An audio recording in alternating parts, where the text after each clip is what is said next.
Tell us about your travels. Uh, A lot of people say when you travel to other countries, where people live differently, their habits are different, the culture is different, your mind expands. You become more accepting and embracing, and you have more patience and you have more flexibility about things. Starting from food, your taste develops to a lot of more things. And yes, especially when you've been sailing on a ship for months at a time, and you get to a port, and yes, the taste of food, it's so much more complex, than what you get on a ship. You know, no, so when you're on a ship, usually you have diverse food. I don't know if people call it diverse food, but different kind of cuisines or just same that you get back yeah. home. Well, I sailed on mostly American ships, Okay. and they serve American food, like chili and rice, hot dogs, hamburgers, Steaks, steaks, potatoes, ribs. chicken. Yeah. Um, you know, standard American And do you get meals. beer and wine or no? Not on a ship. Oh, not on the ship. On an American ship, no. But I've been on other flag vessels, Marshall Island flag vessels, where they had bars on board.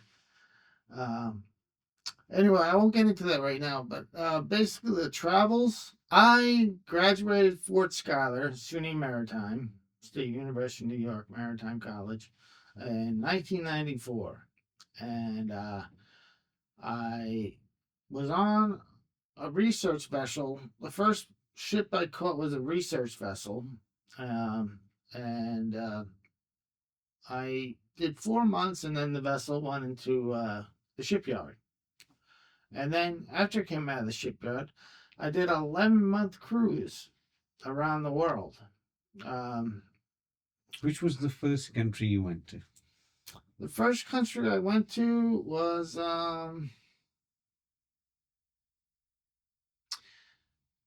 Sicily, Italy. Okay. Yeah. And Uh, that was your first time leaving the United States?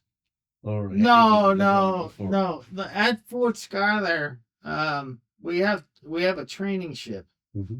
and at that time we would do 3 ports a year. You'd have to, in order to graduate, you'd have to do 3 cruises. Okay. Each cruise is 3 ports. Okay. Um, so I traveled already by that time. But this around the world trip, I we didn't go around the world at school. It was a training ship. It was basically in the Atlantic. It would cross the Atlantic and sail around the Atlantic because it's based in uh, Throgs Neck, the Bronx, Mhm. but below there we're below the Throgs Neck Bridge, um, uh, and there's a training ship there, and that's the port of call. That's the home port for the training ship. That's the train ship and Empire State 6. That that was the old vessel. There's a new vessel now. It's the training ship Empire State 7, which just got um, was given to the school not too long ago, within the past 2 years. Okay. Anyway, professionally, I sailed around the world. We went across the pond or the Atlantic. We went through the Straits of Gibraltar.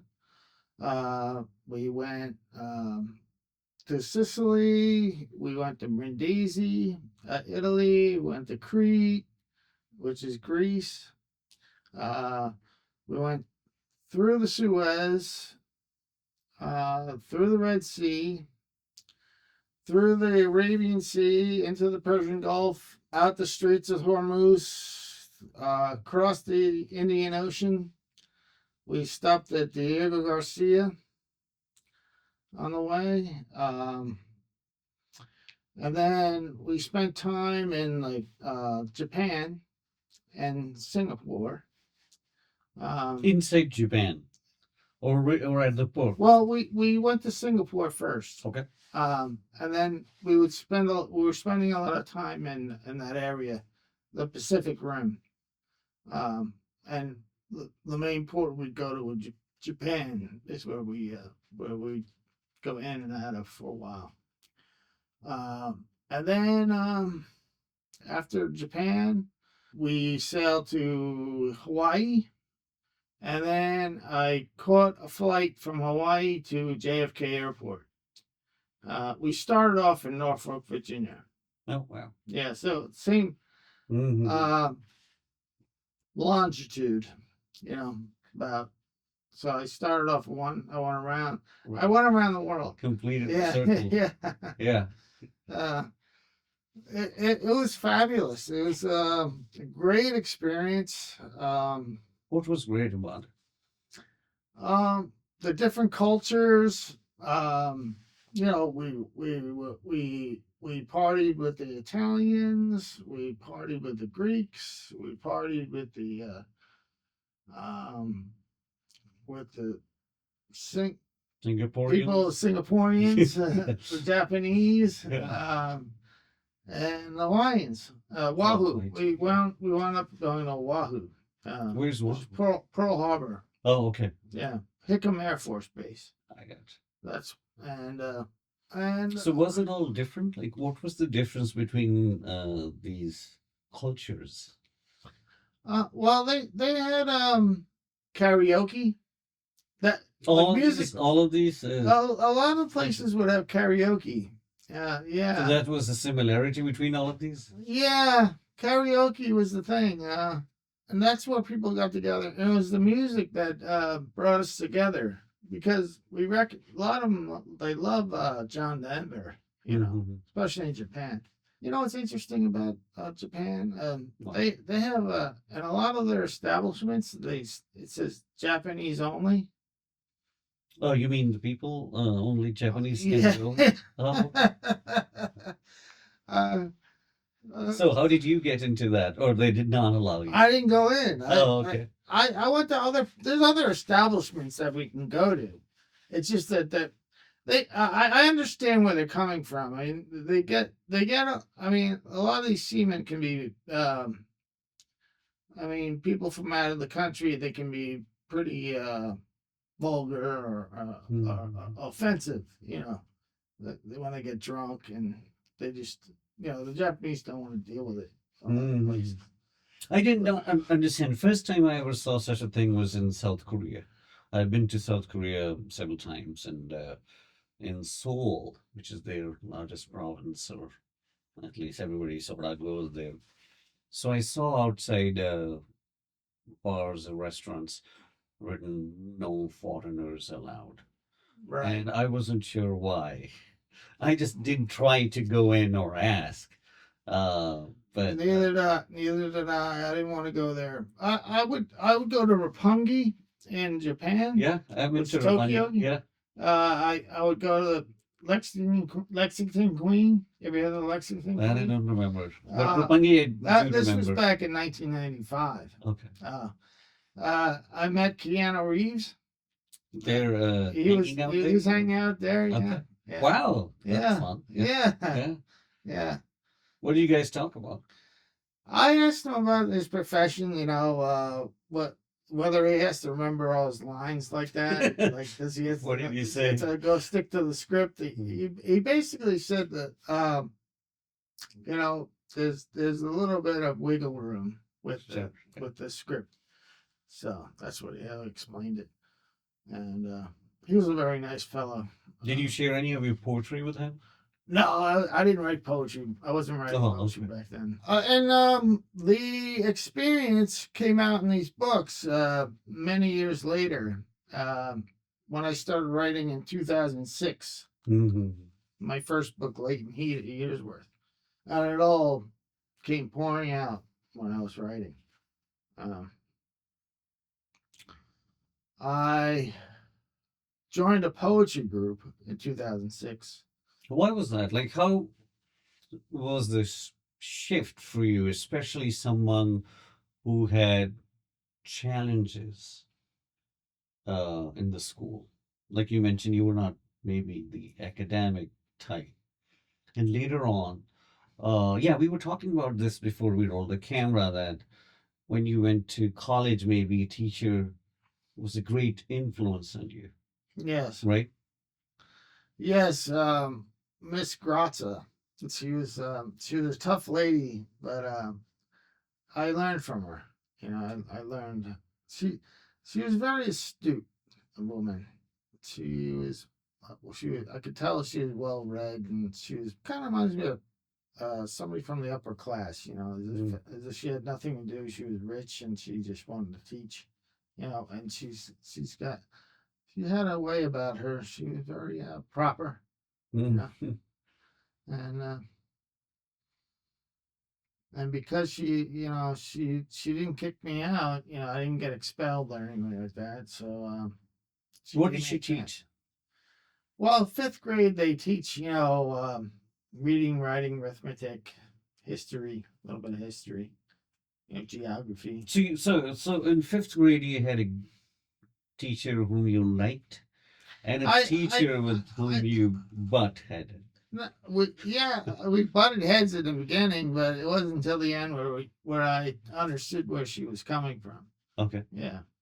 Um, But later, you mentioned earlier, later in college, you had a great teacher too. actually, he was a he was a poet.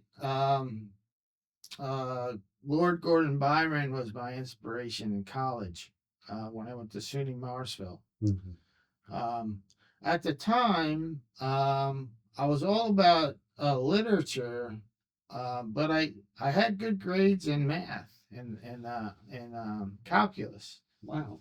And at that particular time, it was the spring semester around. Uh, uh, I don't know what the date of the Exxon Valdez is, but I think it was the same year.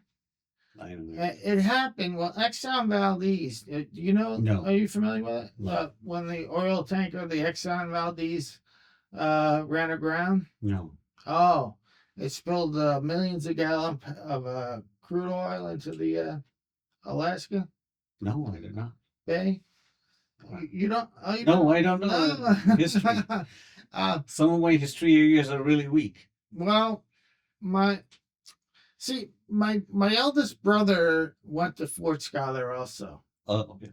and he knew Captain Hazelwood. Okay. He sailed with him. He worked for Exxon. Mhm. Yeah. He and when Exxon Valdez happened, um, there was a great there was a lot of arguments taking place back at home. You know about whose fault it was and whatnot. Uh, but in retrospect, I decided to go to Fort Schuyler to figure out, where it went wrong. You know, how did it happen? You know, um, from what I understand, it some the mate lost focus. The Mhm. mate on watch, he lost focus on what he's doing, and the captain got blamed. The Mhm. captain always gets blamed because it's his ship. You The know? in charge, Yeah, yeah. yeah. So but there's more to the story than that, but I won't get into it. It's a private thing. Um, Captain Hazelwood, he didn't go to jail. He didn't lose his license. He ended up teaching at Fort Schuyler. Um, but he was the captain. Yeah, he got blamed. That incident got me inspired to go figure out what the problem is. Mm. And there's a lot more than just a mate losing focus. There's double hull and single hull ships. You know, there's a whole discussion. This could go on forever. What's better, double hull or a single hull vessel? You know, And a lot of us won't even understand what does it mean? What's the difference between both of these? well, a double hull vessel is containment. It's about uh, the tanks are about 8 feet from the skin of the vessel. Okay. There's a void space. Mm-hmm. That's the double hull. The single hull, which is the single hull, was the original design, and that's basically the tanks were the tanks ended at the skin of the vessel, basically, and um, and there's a lot of advantages and disadvantages. You know, even though it's double hull, it's more mass. It it's heavier. Right. It's Consumes not more fragile, but it'll break easier. Okay. Yeah, because it's more material. Mm-hmm. It doesn't. You don't have the hog and sag like on a tanker. They're very long, and when they ride waves, they hog and they sag, and but when and with a single hull, it's more fluidity and the difference in the flexing of the steel. Double hull, you know, it's more rigid. It's more rigid, and it's not necessarily an advantage when you look into the whole engineering part of it. Um, there's a lot of aspects to that whole thing, you know, that you know, because nobody wants oil going into the ocean and Right. killing ducks and fish and whatnot. No, you know, Captain Hazel didn't want it. The mate on watch didn't want it. Nobody wanted it, but everybody wants their oil. So that's So that event incident inspired you to go become a sailor. Yeah, to get into engineering. Other than that, it would have been I probably would have became a teacher and taught English literature. Oh, cool. Or maybe math. But I never did that. I just. But you had some kind of relationship, or you found a connection with literature. Yes, with Byron's poem, "She Walks in Beauty." I don't know that one. You want to She recite walks in. for us? No, I can't recite the whole thing. She walks in beauty through the night. I don't. I can't recite the whole thing. So I have enough trouble reciting my own poetry, but Byron was a champion. He helped out the Greeks big time. You know, it's about his life also, not just his work. He helped the Greeks fight the Turks. And when was that? That was back in the early 19th century. Okay. He swam from he swam from Islam to Europe. Islam to Europe? Islam to Europe, yeah. What is Islam? I don't remember. I don't remember the name of the poem. Oh, he swam from one continent to the other. Oh, okay. It's like I can't. I don't remember. A Muslim content? You mean Islamic content? Continent. He swam from one continent to another, and it was in the. Yeah. Wow. Yeah. There's a little. I believe it's in the Mediterranean. Oh, okay. I think it's the Mediterranean. Might have been maybe something in the Aegean Sea. There's a little strip of land, a narrow, like a channel that he swam across, and it would bring you from Persia to Europe. Yeah, he's quite an avid swimmer. Because I haven't been to Turkey, but I think Turkey shares a border with Europe and the other border somewhere else. So similar kind of experience. Yeah. Yeah. He was a very interesting poet. He's a romantic. Okay. Like Shelley, Keats, Coleridge. There's 5 of them. Blake. And then there's William Blake. Yeah. Then there's Byron. Yeah, Coleridge. Wordsworth. Wordsworth. Yes. Yeah. Yeah, so that's a story. I wound up getting into engineering instead of So you got influenced by Byron. yes. And then you wanted to be a poet, or you just wanted to No, no, be no. somebody as I passionate who could yeah, swim and just like Byron, get out there and yeah. see the world. That's what romanticism is adventure. It means adventure. It doesn't necessarily it doesn't mean ecstasy or sex or anything like that. The term romanticism is adventure. Live your adventure. You know. Why this concept of romance got limited to just sexual encounters or That's ridiculous. lust or Yeah, I mean, I would recommend the romantics to everybody who was going to college. They'd have to read the romantics to really understand. To aspire to be to understand the cultures, the different cultures in the world, and to make a difference to learn. Try to solve problems. Like with the tanker spillages and stuff. But I got into writing poetry not until 11 years later, after I sailed the world. Yeah. so what was the driving force behind this becoming a writer? I'm calling it more becoming because you began then putting down your thoughts in a poetic form. Well, by 2006, I was bulging with a lot of.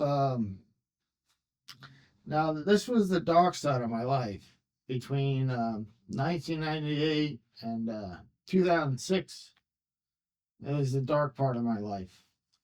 Um, I would say almost everybody goes through this in their life. Mhm.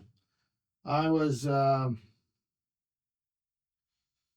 1998, like May of 1998. I had the onset of bipolar disorder, and I went through a series of events that led me up to 2006, where I started writing the poetry, and it involved the police. I got into a scuffle with the police in July 7th of 1998, and the charges were heavy because one of the police officers got injured, and I wound up becoming committed to a psychiatric facility for 8 years. That's Connecticut Valley Hospital.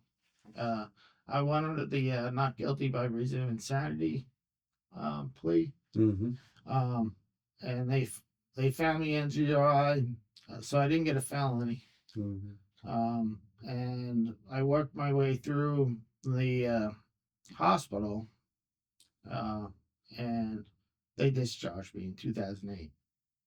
I believe it was January 31st. It was my dad's birthday. Mm-hmm. Yeah. Um, and then, but I was like, as a result, I was writing before I actually got discharged. Started writing the poetry. And you started this over there. I started actually in Stanford. I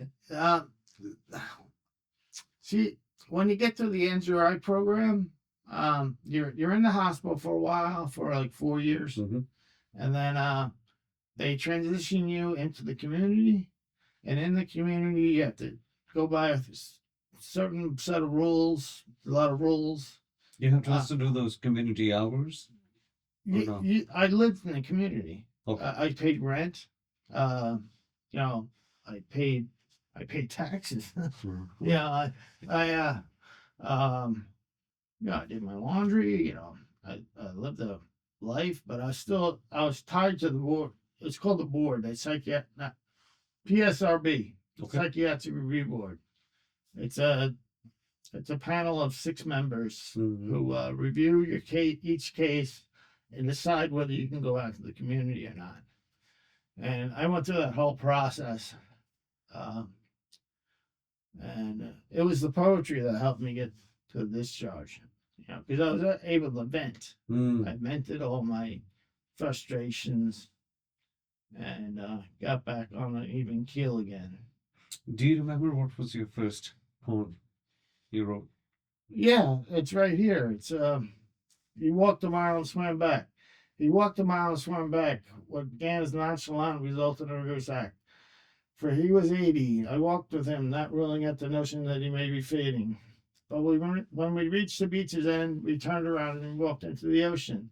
It's at this point, he said with his backstroke, catch me if you can. So I used the backstroke, the side stroke, and freestyle.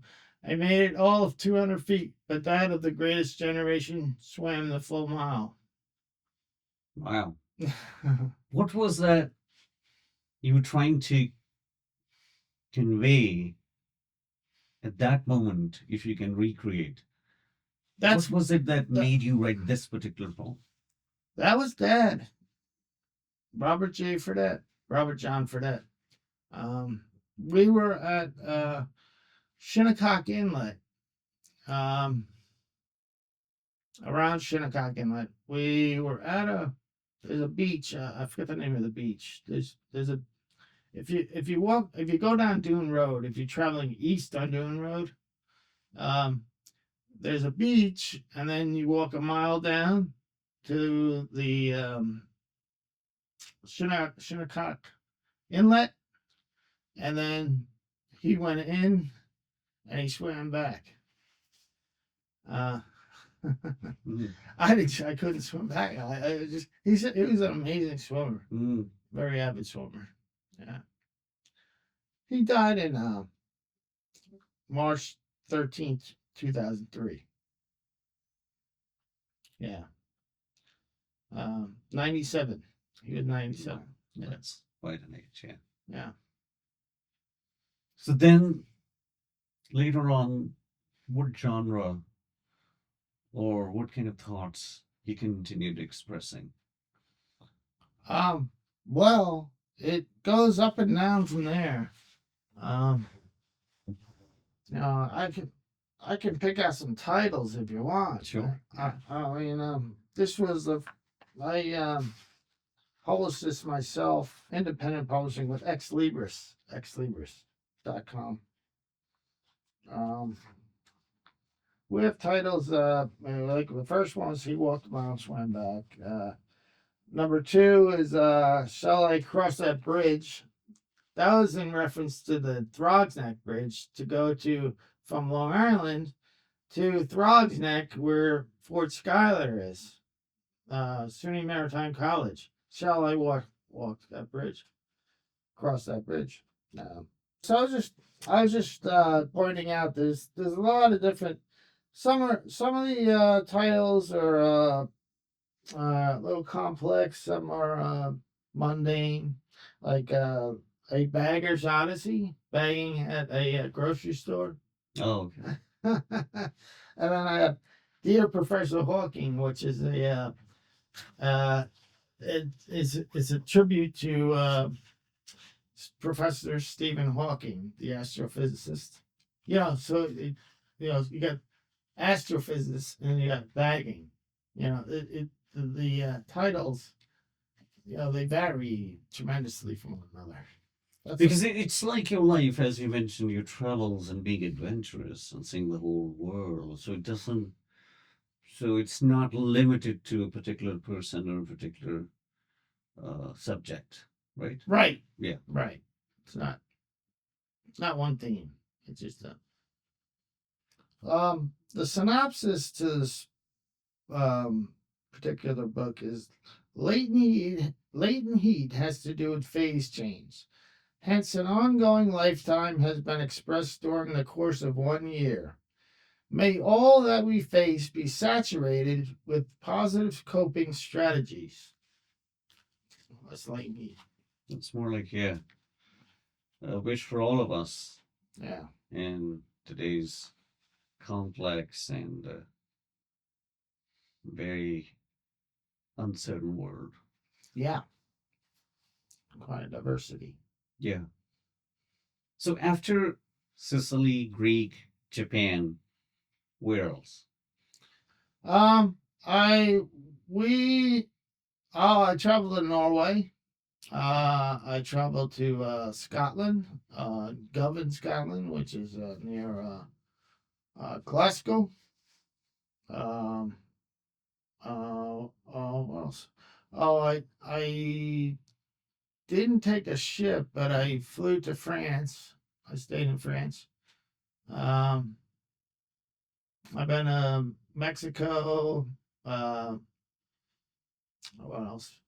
And there's a lot of places I haven't You seen. mentioned Saudi Arabia too. Saudi Arabia. Yeah. Yeah, Saudi Arabia. What was the most favorite place at that time when you visited among these? That, oh God, I had lots of fun. I learned something. I connected well. Bergen, Norway. Why is that? Because they have like you know how they have a farmers market here. Mm-hmm. Well, they have a fisherman's market there. So they have all this fresh fish uh, Do they still on display. do they Yeah, still have that kind of thing? Or yeah. I would love to go back to Bergen. Yeah, okay. yeah. So you enjoyed buying fish, cooking fish, or just watching that how it's Well, I sold? couldn't buy it then because I couldn't afford it. But if I were to go back there again and I had some money, I would love to buy some fish. Yeah, You like fish? yeah. How cool. It's really good for you, fish. So what about the people? All these countries, what was different? What was not different? Um, well, it's their belief systems. Saudi Arabia has Islam. Um, where you go, Norway. Norway's not particularly Religious. tied. Yeah, they're kind Yeah. of secular. Hmm. Yeah. Um, But when humans related to you, so you went inside Saudi Arabia, like yeah. I was so. in Jeddah. So how were people toward you? I respected their. Yeah. I didn't go looking around. I just went to like a restaurant. I don't know what you call it. Kind of like a restaurant. I ate there. Yeah, there was a vendor's place where you can buy something to eat. They had the prayers going on Mhm. at certain times of the day. Uh, a lot of my shipmates they would go out and buy all kinds of jewelry and stuff. Mhm. But I didn't do that. I just observed their. I respected their um, culture and just looked around. Walked up and down the streets. I haven't You been know. to Saudi Arabia, uh, but whenever I go somewhere, I just like to engage in a conversation with a local. And nowadays, I use this app because I don't speak the language, and then I try to observe how others are greeting. So, like Asian countries, usually you do like this, but Yeah, then there's an Islam. So Malaysia is an Islamic country, yeah. so I learned that in Malaysia, you don't bow your head. Oh, It's different when you go from Malaysia to Thailand, as an example. right. So where you do that, right? Or doing this kind of thing. Yeah, So those things I like to do, but I think they know that I don't know it properly. So there might be some mistakes, but yeah, people have been gracious and kind and polite. yeah, So yeah, so I enjoy those kind of encounters and experiences. yeah. There's still a lot to see. I haven't been to Russia. I've been to England. I haven't been Been to to, Russia I've either. been to Ireland. Been to Scotland. Been to, I didn't go to Wales. Now, mind you, I was on a ship, so we'd go to whichever port we Yeah, could. that's why I was asking that. Were you I able to would go like to. inside the I'd cities? like to go on the. Oh, I've been to Amsterdam too. Been to Amsterdam. Um, I like to go on the other end of it and be able to stay at these places for like a month at a time. Um, hey, are you aware of the new ETV? No, ETA. Yeah, you have to fill out a form The and UK. yes, Yeah. yeah. I don't know how I'm gonna get around that. I don't. I hope it's free. You don't have to pay anything. £10. £10. Oh wow, which means like $15 Yeah, somewhere there. Yeah. yeah. So well, yeah. I know that South Korea, as I mentioned, I've been there a few times, and first time I went, it was free. Uh, Second time or third time, I had to get similar kind of thing. You pay. I don't even remember how was it. I just did my credit card thingy, but it was like $20 or so. I guess they're just, it's like a tax or something. Well, yeah, I mean, yeah, it's an income for their government, so the systems, yeah. And similarly, I think uh, you have to do that entering the UK. Travel is expensive. Travel is expensive. Yeah. And also, I don't know, again, what I was saying earlier, that when I see road rage being increased in accidents. The same thing I see more of a um, tension within the airplanes too. More people being less patient, Yes. and that's no fun. I personally, uh, I just like to avoid that. And Yeah, Holland is like that. They're very laid back in a way. Netherlands, Netherlands, yeah. Um, I did go visit there. I'm trying to see when, probably 2017 or 18. yeah. And I went through Amsterdam to a small town where Philips started their bulbs and like Right. tube lights and all. And a friend of mine was working there, and we went to a nice restaurant for dinner, and I asked the waiter or waitress for ketchup because it was too blended. Bland. And and my friend actually told the waiter that, "Ah, yeah, he's not from here." So, and I wasn't sure, like, you don't ask them for ketchup or what? I wanted to add something to add some taste. Yeah. And then we did visit Amsterdam, and we went to a few places to eat. And I think I was trying to learn people don't overly smile, the staff, waiting staff. Oh, is that right? So it's Yeah. not that you keep smiling on people because they feel it awkward, maybe. Yeah. Yeah. And they didn't expect tips because I think they're paid through the employers. Is that right? Yeah. Yeah. It's different in each culture, whether you tip or not. Yeah. Yeah. So recently I was struggling with the idea of tipping, because when you go to a country which you know is less privileged Yes. and the wages are low, should you tip or not? And I was struggling with this idea, and I struggle with the same thing in the US too. Say I went to a third world country or second world.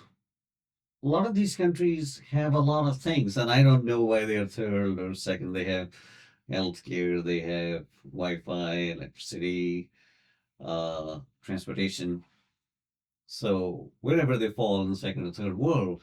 So I say I took a cab, Right. and the driver is not expecting a tip. Should I tip him? Mostly they're males, so him. Uh, then I said to myself, what if somebody is working here from another country Right. and they are on a budget and they can't give tip their driver because say they are using that mode of transportation every day.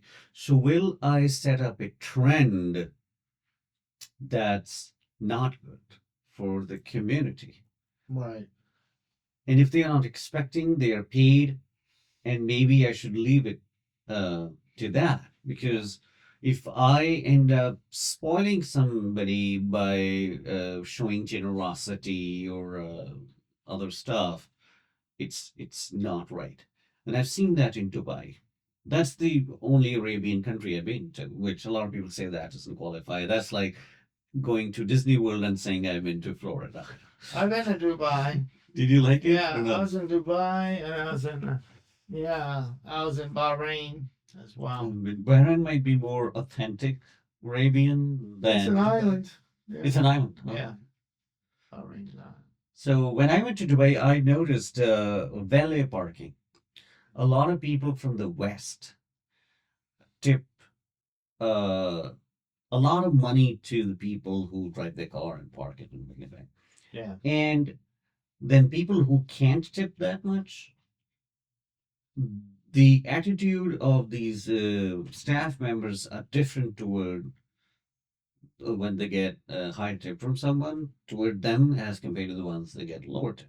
Yeah. Although uh, I don't even know the culture requires tip or not, but that's something I struggle. I've seen that here in a different way. Darien, for example. In Yeah. Darien, once I went to there's one fine restaurant Yeah. without giving its name with a friend, and staff guy asked me, the waiter asked me if we wanted drinks, and we said no because we just wanted to eat and talk about something really Yeah. important. And his facial expression wasn't great in response to that. Yeah. And throughout the serving, I felt he was rude because maybe he was calculating his tip.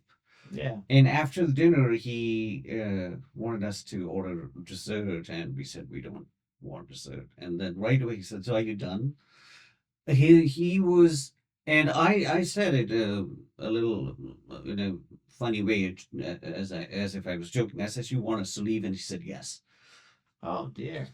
My understanding, I didn't say why or why not, but my understanding was that maybe he thought the kind of people who go there, they will order a fancy bottle of wine. And he's used to of having a larger tip. And he was thinking, now these two people came and they're not going to tip me that higher. I wish somebody else came. There could be those thoughts running around.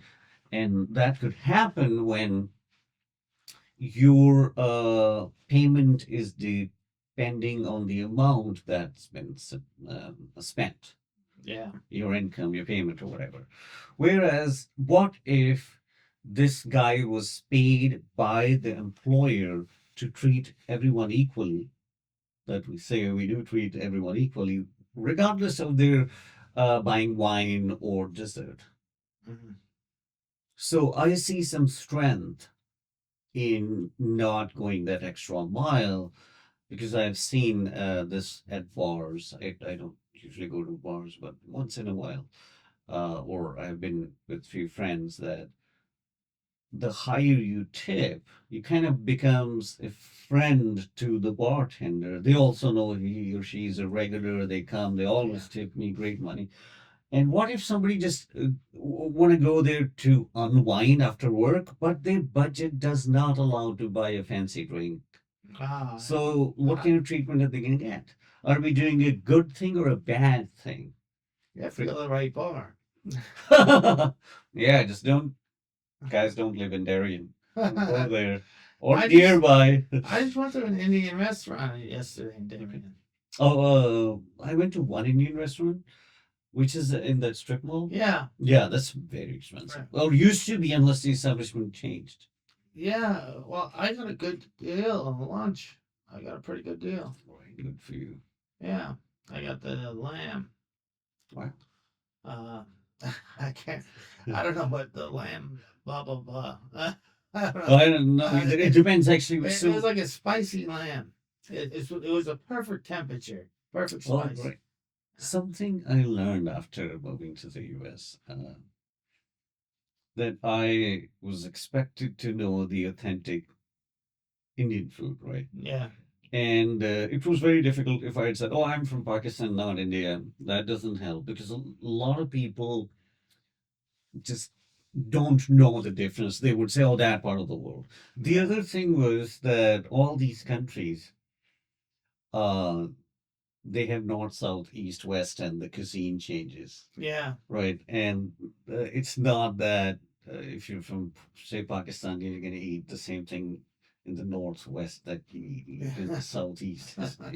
Same in India. Like I learned more about India, Indian culture, and food after moving to the US. Oh.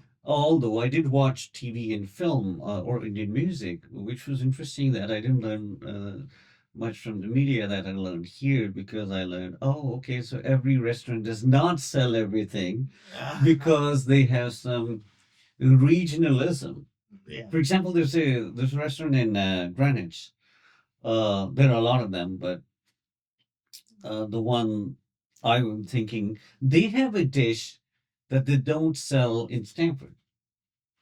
Or like I'm friends with someone who owns an Indian restaurant in Manhattan now. Yeah. So they have some things the others don't because the gentleman who owns it, he comes from a particular part of India, so he brings his own heritage to that.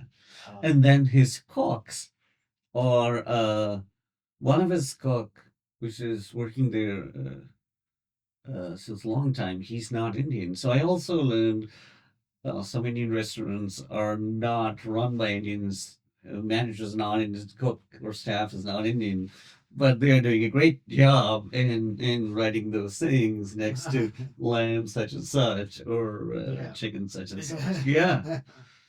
So that's something cultural. I love the garlic learning. naan. The garlic naan was Yeah. yeah. I don't know how they add garlic to that thing. Yeah. But It's delicious. so naan, I learned about naan. People call naan different things in different countries. Really? And yeah, that was something new for me. I even forgot where I was, and they use a different term for that. Totally just slipped from my mind. But yeah, It was or very it's like similar. roti, the thinner version of wheat bread. Right. So Indian restaurants might call it chapati or roti, and Mexicans call it tortilla, right? Tortilla. I think It's that's the same kind of thing. well, tortillas are corn, isn't Oh, there's a corn, there's a wheat also. oh, because the naan is a flour, isn't It is a flour, Yeah. but the you can get wheat one also, Yeah. which is less fluffy, Yeah. and it looks similar type. I think the sizes are different. Yeah, these are big old naans. Yeah. Yeah, they were good. I couldn't finish it all. I had to take it home. Oh, I ate it for dinner. especially if you pay a lot of money. That's great. Yeah. I don't know how much you paid, but Yeah. so you didn't try any food in Saudi Arabia? Yeah, I did. I had something there. It was many years ago. It was back in 1992, I think. No, wow. 1992. Long time. Yeah. Because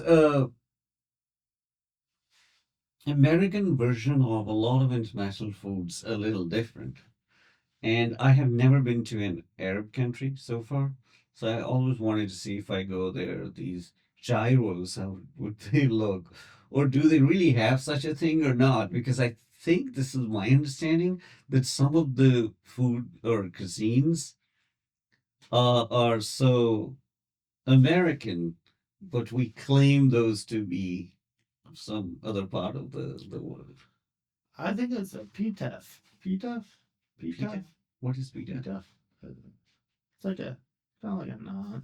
Oh, the bread thing with the Yeah, with the vegetables and salad Yeah, and meat in it. yeah. Pita bread? Pita? pitaf. Pi- Pitaf. Pita with that. PITAF. Some in my travel, it was in. I remember it in my travels. I mean, I remember it on the ships. I remember it on the when I sailed with the British and the Filipinos on the oil tankers. Um, we would have big spreads sometimes. You know, they would those Brits they would eat well. Mm. You know, it was from the Mobile Oil Corporation. Sometimes, not every day. It was a proper dinner. I mean, they really went out. We wore uniforms. Mhm. You know, we dined together. I remember a big fish. He had a captain had a big fish laid out there. So this was the evening meal? Yeah. Like supper time? Yeah. They call it supper or dinner? It was supper. Supper, yeah. Dinner. Yeah. Yeah. And I remember PTIF. Now, I think that was on that vessel they had the PTEPs. And I think I even had it on the American vessel. Uh, Some of the American vessels. I never learned that word because Pilaf. Maybe it's pilaf. Pilaf. Pilaf. maybe I don't know because I know whenever I go to an Arabian type or Greek restaurant, they call it. So they would just say, "You want a pita bread?" So I heard it more pita. Yeah, pita. So I never knew what the original form was, I, and I think like it's a bread. They cut it in half, and it becomes like a bowl type, a holder type thing, and they put meat if you want to go with meat, or yeah, falafel if you're falafel. vegetarian, Yes, and in with veggies and sauce. And it's great. falafels. I think they. Yeah, I think they were. I think that might have been what they were selling at that Saudi Arabian restaurant. yeah, and see these countries like Bahrain or Saudi Arabia, Oman, they might have different kinds of food. Yeah. But when you go to Dubai again, it's such a mixed pot. It's not authentic Arabian in that case. There are a lot of immigrants and a lot of things are just man-made. Yeah. So I don't know if the food is authentic Arabian if you go to Arabian food. Because they have usually grilled meat and all that. I went to Desert Safari. I tell you, when I was in Egypt, they would a lot of buildings didn't have a roof on them Why? because of taxes. So if you put a roof, then If you you have to put pay more tax? yes, you have to pay taxes. So there's a lot of buildings in Egypt that don't have roofs on. So how do they protect themselves from heat or rain? Well, it's just the decks on the second floor. Okay. I'm trying to It's like imagine how. two-story buildings. Okay. They'd have the decks would create the awning, but there would be no finished roofing on the no roof. But it still like protects them on the second floor. It protects them from the sun, but I mean, how much rain do they really get? I mean, Yeah. uh, Once a year, twice a year. I don't I know. don't know. So that's their way of saving taxes. Yeah, Wow, that's because if they creative. finish the home, they have to pay taxes. Ah. So it's always unfinished. Yeah. Okay. That's interesting. Okay, they found a way to live in an unfinished house, so you don't have to pay taxes. Oh, great.